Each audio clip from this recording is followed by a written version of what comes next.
ఒక సామ్రాజ్యం ఏకంగా 160 మిలియన్ సంవత్సరాలు ఈ భూమిని ఏలింది. మరలాంటిది కేవలం ఒకే ఒక్క రోజులో అంటే 24 గంటల్లో ఎలా అంతమైపోయింది? ఈరోజు మనం సరిగ్గా దాని గురించే డైనోసార్ల చివరి రోజు గురించి తెలుసుకోబోతున్నాం. అసలు 16 మిలియన్ సంవత్సరాలు అంటే ఎంత పెద్ద సంఖ్యో తెలుసా? మన మొత్తం మానవ జాతి చరిత్ర దాని ముందు చిన్న రెప్పపాటులాంటిది. అవును, అంతకాలంపాటు డైనోసార్లు ఈ గ్రహం మీద తిరుగులేని ఆధిపత్యాన్ని చెలాయించాయి. మరి ఇంత గొప్ప సామ్రాజ్యం, ఇంత సుదీర్ఘ పాలన ఒక్క రోజులో ఎలా ముగిసిపోయింది? ఆశ్చర్యంగా ఉంది కదా? సరే, ఈ ప్రశ్నకు సమాధానం కావాలంటే మనం టైంలో వెనక్కి వెళ్ళాలి. ఏకంగా 66 మిలియన్ సంవత్సరాల క్రితం ఆ విపత్తు జరగడానికి ముందు అసలు ప్రపంచం ఎలా ఉండేదో ఒకసారి చూద్దాం. రైట్, మనమిప్పుడు లేట్ క్రిటేషియస్ కాలంలోకి వచ్చేశాం. అంటే డైనోసార్ల యుగానికి ఇది చివరి అంకమన్నమాట. అప్పుడు భూమి ఎలా ఉండేదంటే అంత పచ్చదనం, అంతులేని అడవులు, విశాలమైన మైదానాలు. అంతేకాదు, భూమిమీద అప్పుడప్పుడే పూల మొక్కలు కూడా వికసిస్తున్నాయి. చెప్పాలంటే ఈ గ్రహం మొత్తం జీవంతో కలకలలాడుతోంది. అయితే ఈ ప్రపంచంలో క్షీరదాలు లేవని కాదు, ఉన్నయి. కాని అవి ఈ రాక్షస బొల్లుల నీడలో బతికే చిన్న చిన్న ప్రాణులంతే. కొన్నేమో కీటకాలను తిని బతికేవి, ఇంకొన్ని ధైర్యం చేసి చిన్న డైనోసార్ పిల్లలను కూడా వేటాడేవి. అయినా సరే, ఈ గ్రహం యొక్క అసలైన పాలకుల ముందు వాటి పాత్ర చాలా చిన్నది. అసలు డైనోసార్ల గురించి చెప్పాలంటే అవి పరిణామక్రమంలో ఒక రకమైన పీక్ స్టేజ్కి చేరుకున్నాయి. వాటిలో ఎన్ని రకాలో చూడండి. ఒకవైపు హమ్మింగ్ బర్డ్ అంత చిన్నగా ఉండే జీవులు, మరోవైపు ఏకంగా 38 టన్నుల బరువున్న భయంకరమైన అల్మోసారస్ లాంటివి. అలా ప్రతి ఖండంలో ఎన్నో విభిన్నమైన రూపాల్లో అవి జీవించాయి. ఓకే, ఇప్పుడు మనం అసలు విషయానికి వద్దాం. ఆ చివరి గంటల్లోకి అడుగు పెడదాం. వినాశనానికి కౌంట్ డౌన్ మొదలైంది. మరికొన్ని డైనోసార్లకు అది మామూలు రోజే. కాని అదే వాటి చివరి రోజని వాటికి తెలియదు. అసలేం జరిగిందో చూద్దాం. సరిగ్గా విపత్తుకు 5 గంటల ముందు యుకటాన్ ద్వీపకల్పంలో ఒక అల్మోసారస్ మంద చాలా ప్రశాంతంగా పచ్చగడ్డి మేస్తోంది. అదే టైంలో ఇంకో 3 గంటల్లో ఉత్తర అమెరికాలో ఒక టీరెక్స్ తన రాజ్యాన్ని కాపాడుకోవడానికి భీకరంగా పోరాడుతోంది. పాపం, వాటికి తెలియదు ఆకాశం నుండి యముడులా ఒక వినాశనం దూసుకొస్తోందని. వాటికదొక మామూలు రోజు, జీవితం ఎప్పట్లాగే సాగిపోతోంది. నిజానికి టీరెక్స్ భూమ్మీద ఒక పర్ఫెక్ట్ వేటగాడు. దానికి వాసన పసిగట్టే శక్తి అద్భుతం. చూపైతే ఒక డేగ కూడా దాని ముందు దిగొరుపే. కాని ఇక్కడే ఉంది అసలు ట్విస్ట్. దాని అద్భుతమైన సెన్సెస్ అన్నీ కూడా నేలమీదే ఉన్నాయి, ఆకాశం వైపు కాదు. అసలైన ముప్పు అక్కడ్నుంచే వస్తోందని దానికి ఊహ కూడా లేదు. ఇక్కడ భూమ్మీద ఇదంతా జరుగుతుంటే అదే సమయంలో సుదూరంగా అంతరిక్షంలో మౌంట్ ఎవరెస్ట్ అంత పెద్ద గ్రహశకలం ఒకటి ట్రిలియన్ల టన్నుల బరువుతో భూమివైపు ఒక తూటాలా దూసుకొస్తోంది. ఇంకొన్ని గంటల్లో భూమిపై ఉన్న జీవరాశి తలరాతను మొత్తం మార్చేసే క్షణం రానే వచ్చింది. అసలు ఇంత పెద్ద విపత్తు జరిగిందని మనకెలా తెలుసు? దానికి సాక్ష్యమేంటి? ప్రపంచవ్యాప్తంగా ఉన్న రాళ్ల పొరల్లో శాస్త్రవేత్తలు ఇరీడియం అనే ఒక లోహాన్ని కనుగొన్నారు. ఇది భూమి మీద చాలా అరుదుగా దొరుకుతుంది, కాని గ్రహశిఖలాల్లో మాత్రం చాలా ఎక్కువగా ఉంటుంది.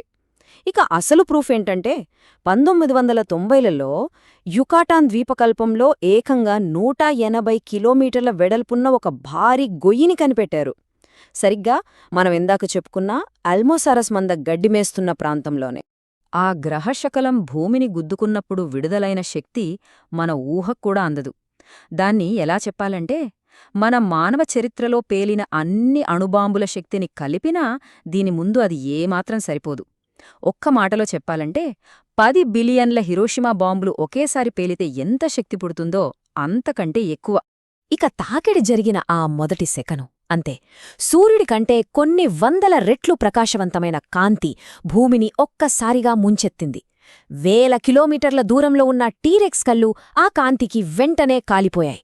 ఆ తర్వాత శబ్దం కంటే వేగంగా వచ్చిన ఒక భయంకరమైన షాక్వేవ్ దాని 6 టన్నుల శరీరాన్ని ఒక బెలూన్లా గాలిలోకి లేపేసింది. ఇక అంతే, ఆకాశం నుండి నిప్పుల వర్షం కురవడం మొదలైంది. అసలు ఈ వినాశనం నుండి తప్పించుకోడానికి భూమిమీద ఏ మూలా చోటులేదు. తాకిడి జరిగిన చోటున్న జీవులన్నీ సెకండ్లలో ఆవిరైపోయాయి. వందల కిలోమీటర్ల దూరంలో ఉన్న అడవులు కూడా ఆ వేడికి అగ్నికి ఆహుతయ్యాయి. ఇక ఆ సముద్ర తీర ప్రాంతాల సంగతి చెప్పక్కర్లేదు. 100 మీటర్ల ఎత్తున్న సునామీలు ఊళ్లను ముంచెత్తాయి. భూమిమీద ప్రతి అంగుళం ఈ నరకాన్ని చవిచూసింది. సరే, ఆ మొదటి భయంకరమైన క్షణాలు ఎలాగో గడిచిపోయాయి. కాని అసలైన వినాశనం అప్పుడే మొదలైంది. ఈ గ్రహాన్ని మొత్తం చీకట్లోకి నెట్టేసి ఒక సుదీర్ఘమైన రాత్రి ఇప్పుడే మొదలైంది. ఆ ఒక్క తాకిడితో ఏమైందంటే ప్రపంచవ్యాప్తంగా భయంకరమైన భూకంపాలు వచ్చాయి. అగ్నిపర్వతాలు బద్దలయ్యాయి. దాదాపు 70 బిలియన్ టన్నుల బూడిద ఆకాశంలోకి చేరి ఒక దుప్పటిలా కప్పేసి సూర్యరశ్మిని పూర్తిగా అడ్డుకుంది. దీనికి తోడు వారాల తరబడి యాసిడ్ వర్షాలు. దాంతో భూమి మొత్తం ఒక చల్లని, చీకటి, విషపూరిత నరకంలా మారిపోయింది. ఇక ఇక్కడ పాత సర్వైవల్ రూల్స్ ఏవీ పనిచేయవు. ఉష్ణోగ్రతలు దారుణంగా పడిపోయాయి. 0 కంటే కూడా తక్కువకు. ఈ పరిస్థితినే మనం ఇంపాక్ట్ వింటర్ అంటాం. ఇది మొత్తం ఫుడ్ చైన్ని నాశనం చేసింది. ఎలాగంటే సూర్యరశ్మి లేదు కాబట్టి మొక్కలు చనిపోయాయి, మొక్కలు లేవు కాబట్టి వాటిని తినే శాకాహారులు ఆకలితో చచ్చిపోయాయి. ఇక చివరికి వాటిని తినే మాంసాహారులకు కూడా తిండిలేక అవి అంతరించిపోయాయి.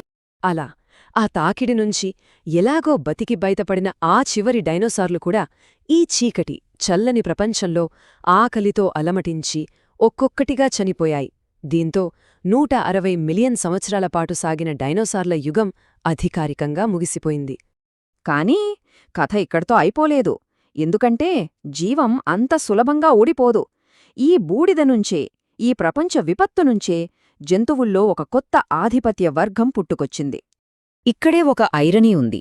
అదేంటంటే డైనోసార్లను అంత విజయవంతం చేసిన లక్షణాలే, అంటే వాటి భారీ శరీరం, వాటికి కావలసిన విపరీతమైన ఆహారం, అవే వాటి వినాశనానికి కారణమయ్యాయి.